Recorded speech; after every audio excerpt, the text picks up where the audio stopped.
Nós trouxemos, portanto, o cientista político Paulo Ricardo Diniz, que vai nos ajudar a entender um pouco mais, né? Seja bem-vindo, Paulo. Obrigado, bom dia, agradeço pelo convite. Eu considero muito importante o momento atual político que o Brasil vive, porque nós estamos começando a ver uma resposta do poder público àquelas manifestações que aconteceram no mês passado.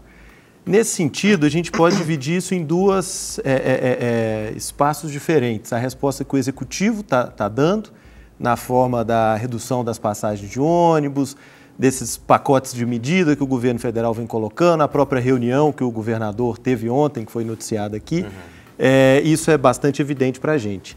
Agora, mais curioso ainda e talvez mais significativo seja a reação do Legislativo. E aí se inclui a aprovação ontem da Assembleia do fim do voto secreto. É interessante perceber que nas manifestações de julho, a população tinha ali seus alvos principais, que eram as figuras do Executivo. Eles estão Você muito fala mais de junho? De junho, desculpa.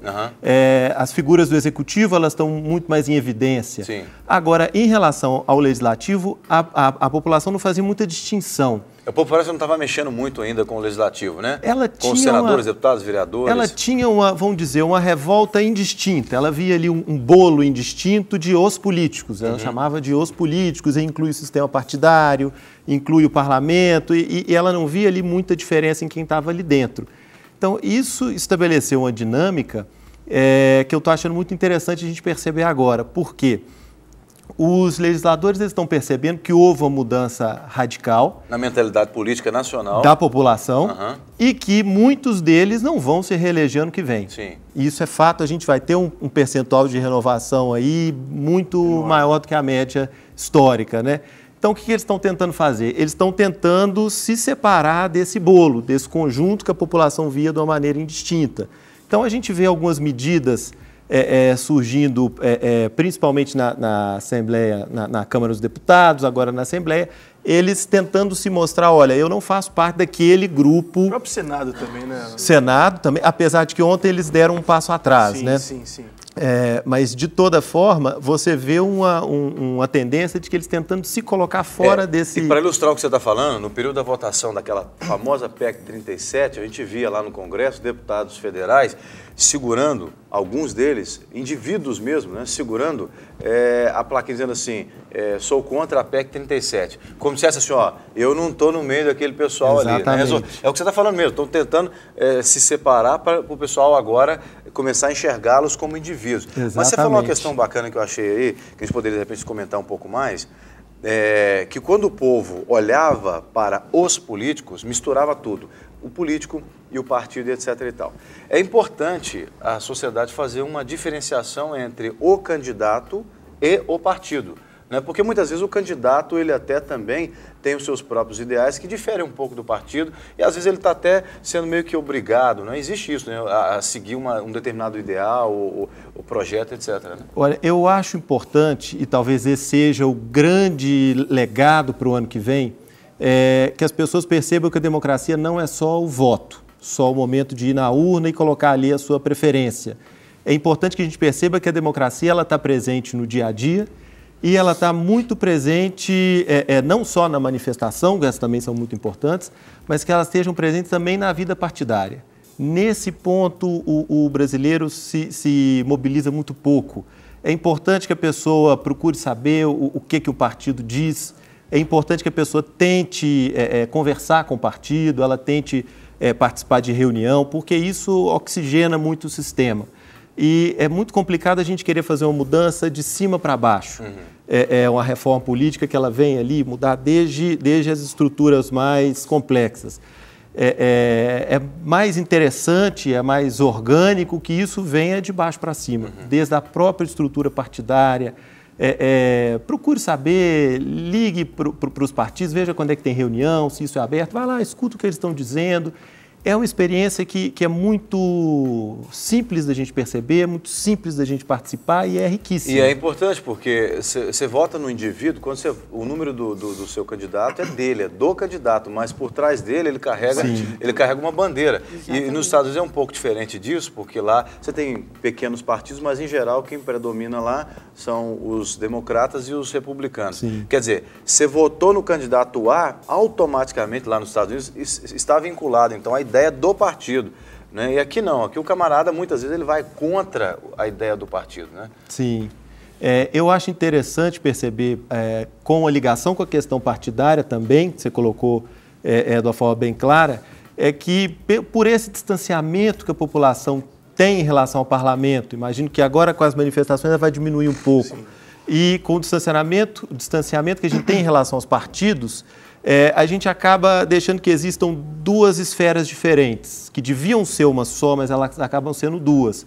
Uma é da sociedade, é da representação, dos desejos que a população tem, dos problemas do seu dia a dia. E a outra é a esfera política, ali da negociação, do jogo, e elas não podiam estar separadas. Muitas vezes o partido apoia um determinado governante, muitas vezes ele tem o apoio dele, mas não necessariamente isso está de acordo com o que o eleitor queria.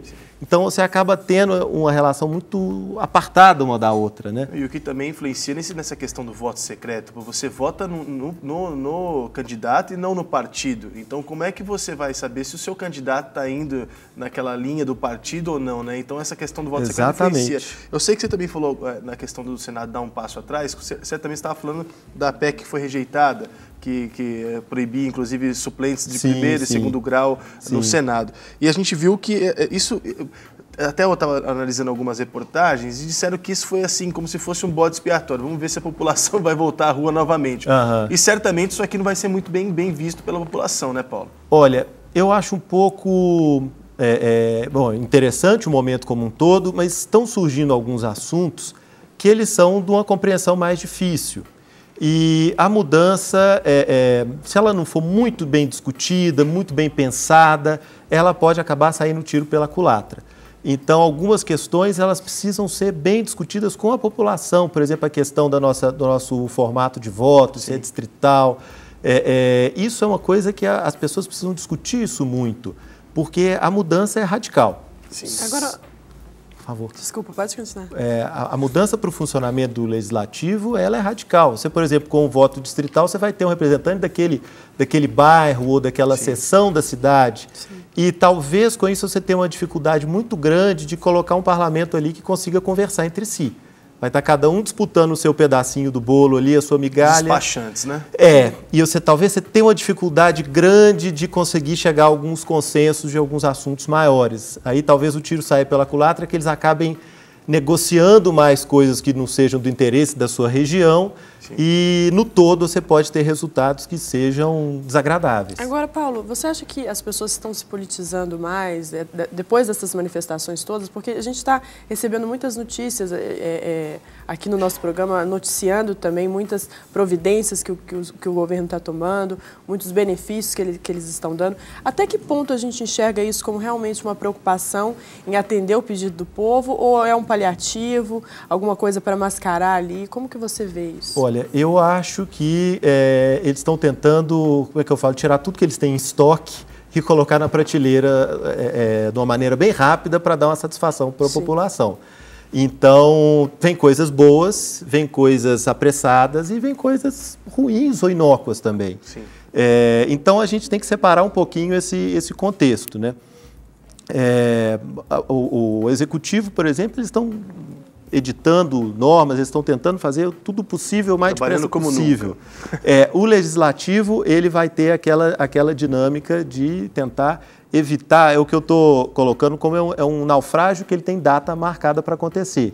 Para muitos políticos aí que desacostumaram a ter um contato com a população, uma prestação de conta, né? Principalmente, eles têm uma data marcada para esse naufrágio, né? Estão tentando entrar em algum bote salva-vidas aí. Estão tentando conseguir. Que não vai caber todo mundo. Sim. Então, a dinâmica deles agora é muitas vezes trazer algumas coisas à tona, levantar a poeira um pouco. Para ganhar tempo também, né? Também.